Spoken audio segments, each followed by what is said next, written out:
With regards to Paleolithic people and their health, it's often wildly overstated how healthy they were. The biggest advantage their health had was low population, meant fewer endemic diseases were around, but they did suffer from health problems from wear and tear. You can literally see this. Look, all you have to do to understand this is to look at the animal population, right?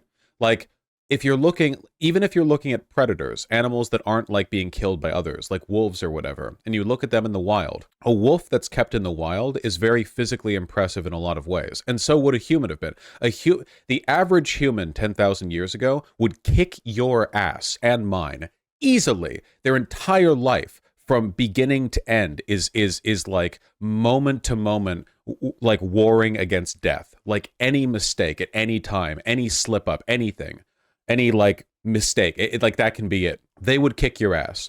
But in terms of average health, in terms of like long term, like look at the population or whatever, much like with wolves, you know, a wolf kept in captivity today and treated really well can live longer than the average wolf out there in the wild because it's just easier living if you have all the, you know, comfort and medical advances of modern life. And it's the same with humans. And there are and also keep in mind, the whole point of evolution is to allow you to pass on your genetics to progeny, not to keep you from suffering. Suffering is optional. You could be a physically impressive human specimen 10,000 years ago and also have constant debilitating tooth pain, back aches, disabilities that accumulate over your life, scars, bad vision. Like there are like, and these can pile up over and over and over time. The one thing that I will say that probably is like an easy dub is that there is one way in which ancestral man probably was just flat healthier and better off than us, in addition to being more athletic, obviously.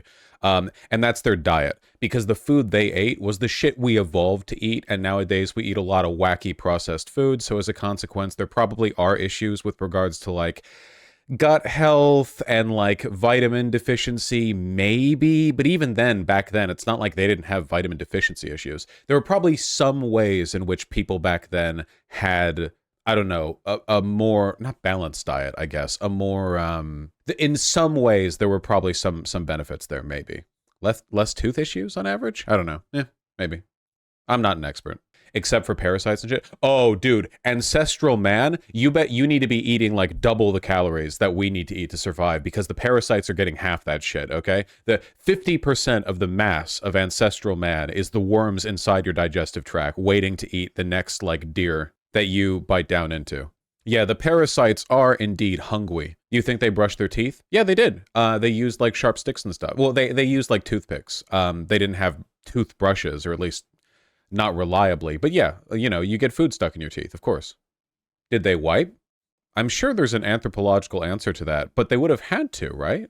I'm willing to bet they probably didn't have explosive diarrhea as often as your average, like, city-dwelling, you know, degenerate bugman does today, you know, living entirely off of processed food, so maybe it would have been less necessary on average, but I'm sure they did. It would have been unhygienic not to. Hygiene is, like, helpful to live. Even cats lick their buttholes, right? Like, there's clearly some kind of advantage to staying clean. Yeah, they would have like wiped with a leaf or something. Hikers do that today. Ancient humans would wash, they shit near a stream, then wash their butts. Yeah, like that seems understand. The weird thing to think about when you like reflect on those dudes is that they literally have the same brains that we have, right? Like the average evolution of the human brain over the past 10,000 years is not nothing, but pretty minimal. Like they would have been pretty similar to us mentally. If you took a random person from back then, like yoinked them through time and raised them today, well, they'd probably have issues with like immunity and gut bacteria, right? There would be issues, sure. But like if you're just talking about their brain, I think they'd be fine, right? Probably. Yeah. Yeah, you could bring them in school and teach them like trigonometry. Yeah. Yeah. Could they learn language? Yeah, of course. The language centers of our brain were around back then. They had primitive languages way in the past. I think by 10,000 years ago, they would have had languages though, right? Like not primitive languages where they like, you know, there's a few hundred like specific noises that correspond to different things. By 10,000 years ago, I'm pretty sure they would have had like, not written language, but they would have had like a robust oral tradition, right? Much like your mother. 10K years ago we had language. Yeah, yeah, yeah. I mean the brain material was there.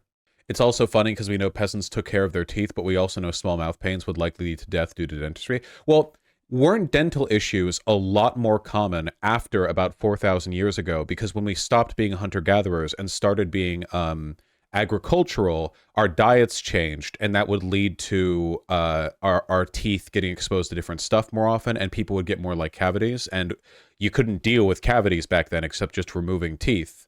So the average like medieval peasant probably ate a lot worse than your average like caveman, like by a massive amount. The average medieval peasant, like a serf or whatever, I mean, we're talking like shitty stale bread and like stock made from the bones of animals that you hunt, like rabbits. Like they lived on very slim pickings. Like that was pretty bad. Why stale? Because just shit back then. My understanding is that like the Middle Ages sucked like a lot. There's a reason why people romanticize, no pun intended, the Roman Empire, right? The Roman Empire gets romanticized in large part due to like glorious Western civilization, return, return, return, but also because like, it's an old example of when things, at least for some people, for some point of time, were pretty cool. And then for a while after that, for a lot of people, it seemed less cool. Though it is worth knowing, the Dark Ages does not mean a regression in technology. The Dark Ages means that for a time we have very few written records of what was going on at that time. The darkness there doesn't mean like knowledge. It means our knowledge, like our historical sources, The Dark Ages doesn't mean like everything was shit or whatever. I mean, it was, but that's not what the term refers to. Modern man has a far better understanding of general combat than someone born even 100 years ago. I don't think that's true, like, at all. If you were in certain classes of people throughout human history, you were literally born to fight. I'm pretty sure that, like, in martial combat, even a well-trained modern human would get their asses beat by a lot of people throughout history, you know? Spartans? Well, no, not just the Spartans, right? But weren't there like castes of people in many societies who were like, okay, you're 5 years old, here's a wooden sword, we are going to train you how to fight. And literally, like, from like their whole life, from being able to hold a sword all the way up to adulthood, they were just soldiers. That was it. That was what they were, you know? Yeah, whether that be like warrior slaves or actually it was spears. No, no, no. I'm not talking about average conscripts. I'm talking about like specific castes of soldiers, right? Knights were usually like of privileged blood, or they were in a better position. But there's like, oh man, this varies so much time to time. But like my understanding, pardon me, is that for a long time, like, and this varies, I'm generalizing so much, but like usually when the time came to like do a big war and you wanted to muster an army, right? There were like three groups of people you called on. One of them were knights or their equivalent, who are basically like aristocracy or people near aristocracy who had expensive equipment, horse training, they had like really good shit, and in a lot of cases they wouldn't even be killed in battle. They would be captured because they were so wealthy and powerful that it was better to ransom them than actually like kill them in battle. Like there have been so many cases where like if you were a noble or a knight in a medieval battle, like it was literally like Mountain Blade. You know Mountain Blade, where they capture the nobles? Literally like that. Like you see a guy on a horse with really good armor and it's like, we don't want to kill that guy. First of all, if we kill that guy, we're dead, because it doesn't matter whether or not we win this battle. We have like a blood debt on us. If they find out we're the ones who executed this nobleman or this like son of a nobleman, so we can't kill that guy. And second of all, he's worth a lot ransomed, you know? So oftentimes they would just like capture them. It was just like a feature of the time. You were a nobleman, you just get captured and rescued. You're like Princess Peach, you know, just getting traded around. So that was like one group. And then the second group were professional soldiers. And a lot of those people had been trained basically since birth to fight. And then you mustered up like a bunch of like peasants, basically. It's like, okay, we have like the town armory with spears and like helmets and stuff. And everyone, like, we're going to war. Like, everyone go there, get your, like, you get the young, like the you know, the male of age of your household. And like everyone get a spear, get a sword, get a wooden shield. And we're all going out there, you know? You know what I mean? But anyway, I think that like the professional soldiers back then were probably very competent in martial combat. But I'm guessing. I'm not. Again, I'm not an expert. Also, keep in mind that combat training has changed. We have guns now. We have guns now, so we have a different style of combat. What was life like for ancient Roman peasants? I think that varies a lot, right? It depends on how close you are to the heartland and whether or not you're considered to be like a Roman citizen or a like of the barbarian provinces. Keep in mind the Roman Empire began like 50 trillion years ago and ended with like the Byzantine. Like there's like so like the range of time is massive, and so is the literal like range of land. So yeah, there's a lot of variance. Swords are cooler than guns. That's true. Our kids' Brazilian jiu-jitsu class could have taken down the entire Roman army. Yeah, a guy getting a black belt and then like temporally warping back to the siege of Thermopylae to hold off like everyone with the like flips and stuff. You know what I mean? You using Krav Maga to like single-handedly with the Battle of Hastings or whatever. Just like, yeah, it's, I'm here to show you what the future has in store for you. Well, thank you, Uncle Twisty. What is life like for the modern American peasant? Well, we get better food than the medieval peasants, at least.